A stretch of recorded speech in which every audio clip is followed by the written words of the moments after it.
გარდაცვალებას, წუხილს და ყველაფერს, იცით, ისე გავიხსენებ ერთ რამეს.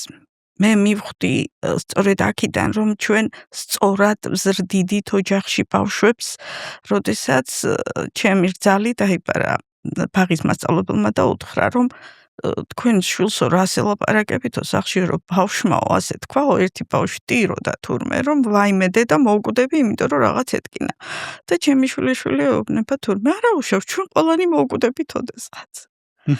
და ბავშვმა და ეს მასწავლებელი იყო გაოცებული, ისე მშვიდად თქვაო ესო და დიახ, უნდა მშვიდად თქვას, იმიტომ რომ ჩვენ თუ სიხარულით ვამბობთ იმას, რომ ვიბადებით, ამისი დასასრული არსებობს და იცით რა არის იგნორირება ნებისმიერი რაღაცის საბოლოო ჯამში ადამიანის მენტალობას ადებს ძალიან ბევრ კომპლექსს. ჩვენ მერე ბევრ რაღაცას არ ვხედავთ, არ ვამჩნევთ, იგნორს ვუკეთებთ. რა არის ეს მითხარით აბა? როდესაც ბავშვი შეკვავს სკოლაში და ეს სიხარულია, ჩვენ იმას ვუკრძალავთ, იმაზე ფიქრს, რომ სკოლა უნდა დაამთავროს და თავის მეგობრებს უნდა დაშორდეს?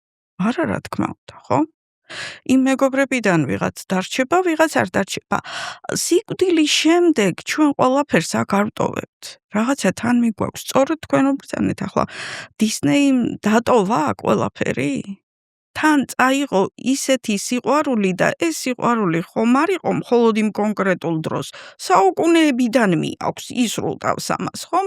რატომ? იმიტომ რომ თვითონ იქცა ესეთი დაუსრულებელი სიყვარულის წყაროც, საიდანაც აშუქებს კიდევაც და შეაქვს კიდევაც.